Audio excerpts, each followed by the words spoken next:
We were. So when you play that,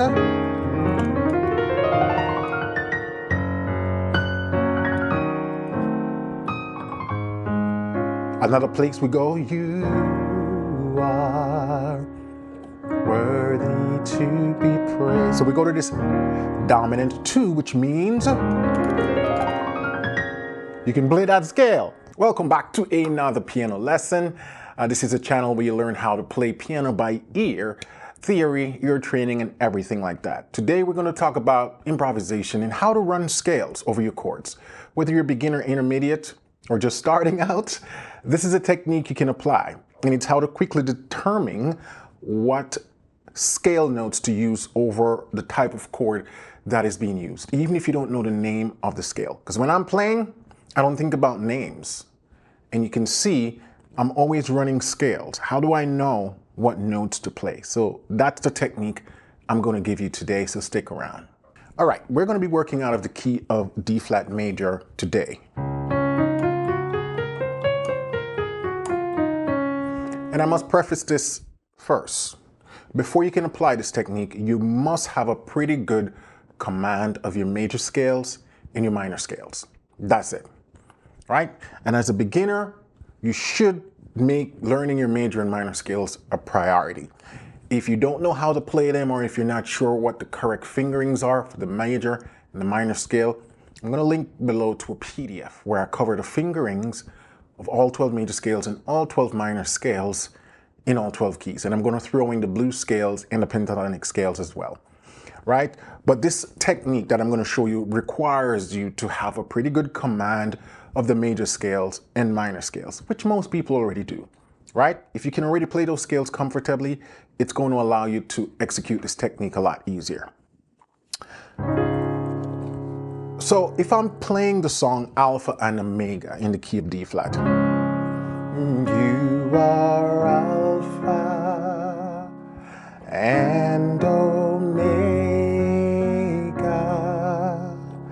we worship you, our Lord, you are worthy to be praised. Those are all diatonic chords, right? And so if you're playing the D flat, you can just play the D flat major scale over that chord. You are Alpha, just the D flat, and Omega. When you go to the 4, you can play the D flat major scale starting on the 4. So, still D flat major scale, I'm just now starting on the 4th degree. Now you see why I mentioned earlier the importance of knowing all your major scales and minor scales. Because when you know all your major scales and minor scales, you'd be able to play the major scale starting on any degree of that scale note. So that's a very important technique. To not only be able to play the scale from the root, but also from the 2nd degree, from the 3rd degree, from the 4th degree, from the 5th degree, 6th degree, 7th degree.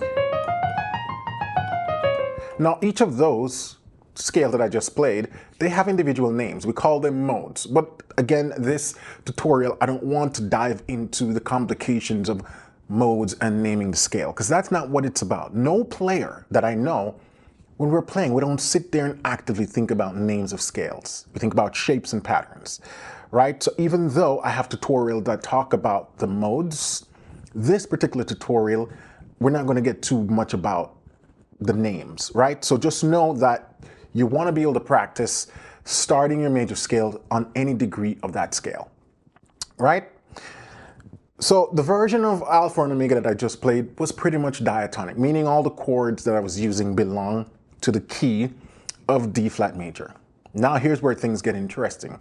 Oftentimes we start to explore other types of harmony. This is what we call reharmonization. So then I can have you are Alpha and Omega.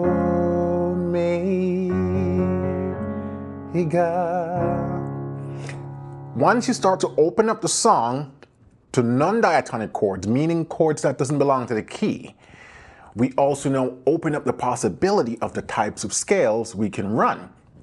So all I did was change my 2 chord into now a diminish to create some additional harmony. You are Alpha and you see, now I can change the scale. How did I know almost intuitively what scale to play? What if learning gospel piano felt easy, inspiring, and actually fun? Welcome to your practice path.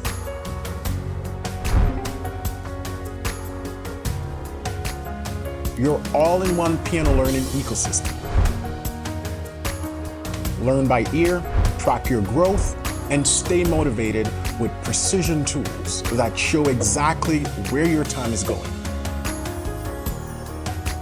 No more second guessing what to practice or when to move on.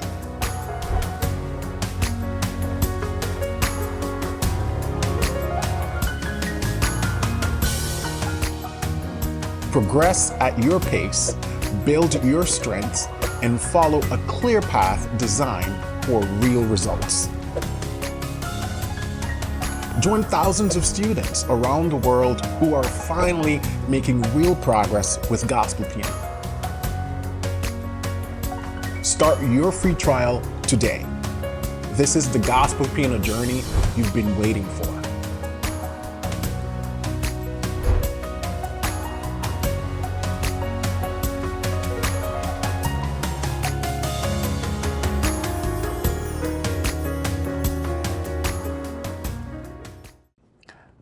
All I did, and this is how I think about everything when it comes to scale run. Think about the parent scale. What the natural scale is supposed to be within that key. Again, if we're sticking to just the notes of the D flat major scale, and I'm playing the 2, the scale would be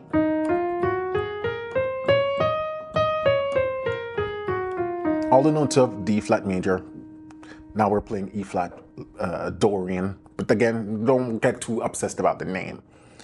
So if I change now my E flat minor to E flat diminished or minor 7 flat 5, you have to then bend the scale to introduce the note that you just altered. So we lower the B flat down to A. So now I have to do the same thing to the scale. Before it was, so we got to do the same thing to the scale. And then continue. So we take this and we just change one note.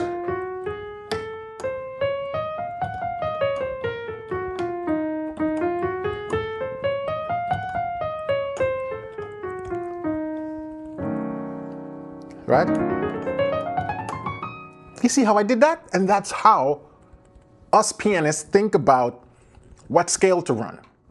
We're still thinking within the key. We're just bending the scale to fit what the chord tones are. Because that's the beauty about running scales over chords. We have to make sure that all the notes of the chord is accounted for in the scale.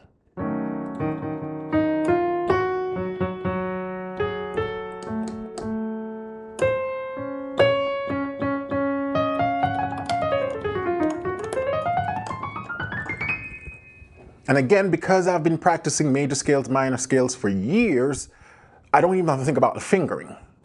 The fingering is going to be intuitive. If you have to stop and think about the fingering you're using, that means you're not spending enough time on scale practice. Scale practice needs to be something that you do regularly.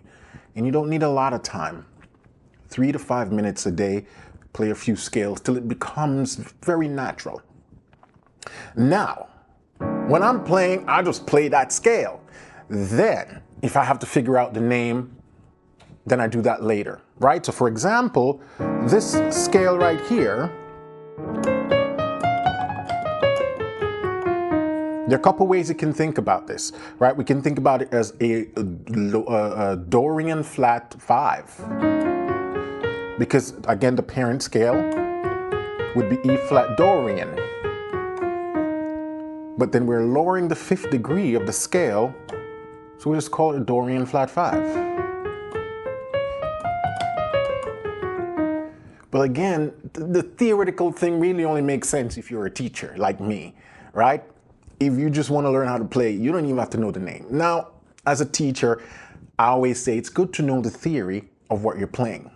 It really does give you an edge when you can theoretically analyze what you're doing. But if now you don't know the names of those things, that's fine.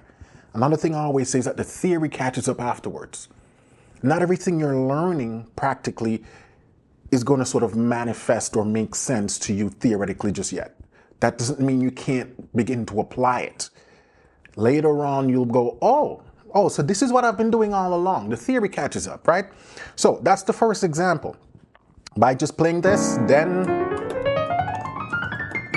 you can change the scale. So then we have you are alpha and omega. Now this chord is basically the same thing as this, inverted. So E flat minor 7 flat 5 is the same thing as G flat 6, G flat minor 6. So you can use the same scale because what we're doing is and omega or and omega. So the same scale works.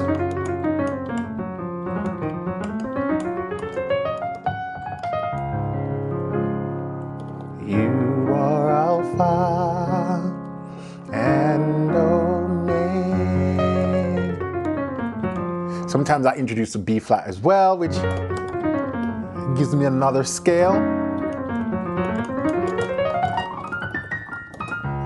The one that I do with the B flat, this time I'm thinking, when I go to that F, again, I'm thinking if I was playing an F sharp or G flat, again, I was thinking if I play a major, the parent scale would be, which is what they call the Lydian mode, right? So then if I make it minor, then I can do, which would be the same scale we talk about, or we can do,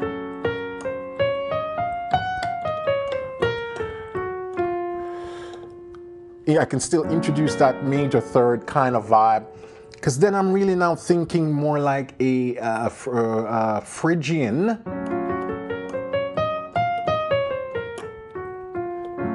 which is more like a minor major 7 chord. I'm getting a little bit advanced here, but the concept is still the same, right? You are alpha and omega. So you see, it still gives you a nice sound, right? But the concept's still the same. Take that parent major scale, alter it to fit whatever chord you're playing. Now, now another part of the song that we often reharmonize is we worship you. Same chord again, our Lord, right? We. So right here, I'm using this altered dominant chord to take me to 4. So when I get here, I can play, again, that scale that we just played before. What should be the diatonic chord built on F in the key of D flat? It would just be a regular minor. So again, Phrygian mode, that's F Phrygian, third mode of the major scale, right? But now, if I start to alter it, the only note that I'm playing that doesn't belong to the key, again, is the A. So all I have to do is play the same scale and alter it to introduce the A.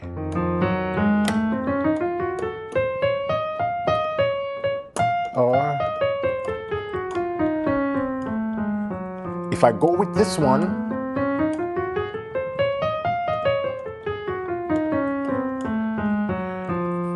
then I sort of get a Phrygian flat 4. Because again, this is the note that's been altered. It'd be a Phrygian flat 4. But the one that I was playing before that I like better is where I introduce that one.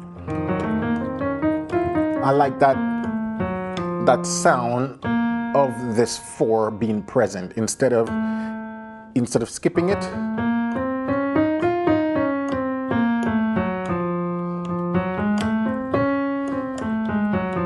I like introducing it. So both scale degree works. If I play this one, then I'm basically playing Phrygian dominant, which is the 5th mode of B flat harmonic minor. Again, don't get obsessed on the terminology. I'm just telling you the terminology as an educator, right?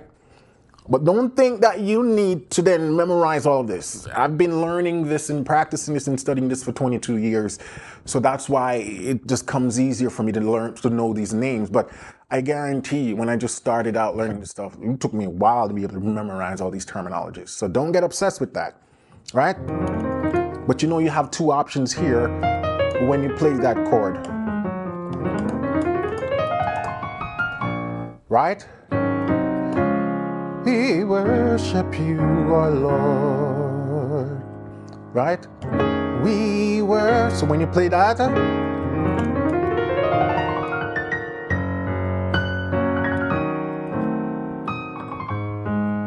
another place we go, you are worthy to be praised. So we go to this dominant 2, which means you can play that scale. I'm playing an E flat 9 here, dominant 9. It's not a diatonic chord to the key. But again, if we think parent, if I was playing the minor, that's what we would play, right? But then when we make it major, we have to, instead of playing the minor 3rd, we play the major 3rd. So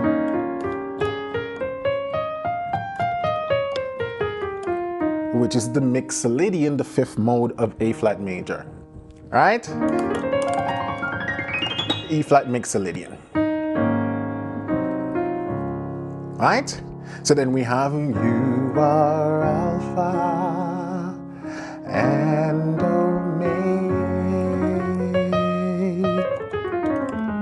Omega.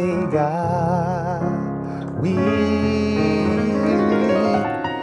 worship you, our Lord. You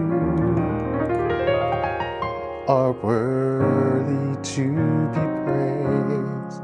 Now again, this is for tutorial purposes. Nobody plays with that much scale runs, right?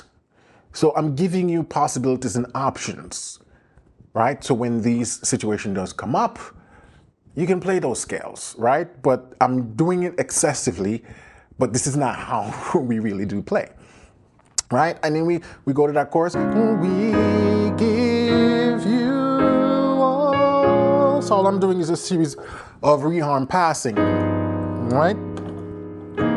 We give you all. Now you can play a scale over each of those chords. Obviously, I wouldn't do that in an actual setting. But for example, if I wanted to figure out what scale would go over this, right? Because all I'm setting it up is a sharp 4 to 7 to 3 to take me to 6. So it's 2-5 passings, right? I'm doing a series of 2-5 passings to get me to my 6. So here, what would be the parent scale for this? It's really an altered version of 5, right? So if I were to think the 5, and then alter it to introduce all these notes, then I would start here.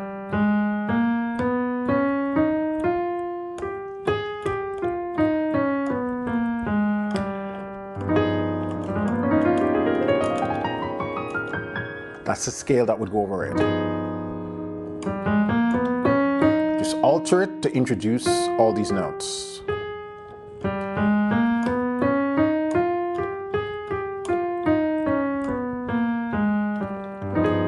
When you go to this one, again, the parent scale for this would be the Locrian mode, 7th mode of D flat major, and then we just alter it to introduce the missing note, which is the E. Right?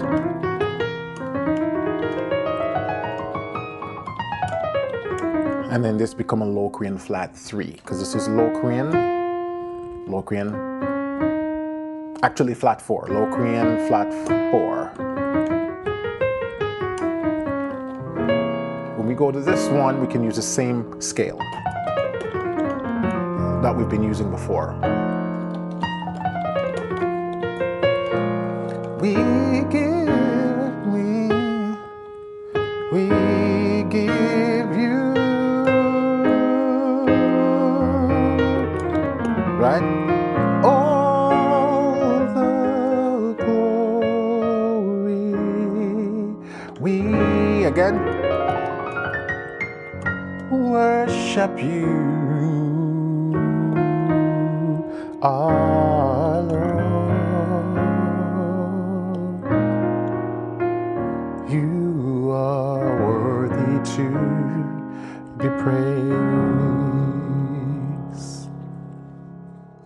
You can see how you can work out what scale to go over any chord simply by thinking of the parent scale and then alter it to include the altered tones from the chord. And that's it. You don't even have to know the name of the scale you're playing.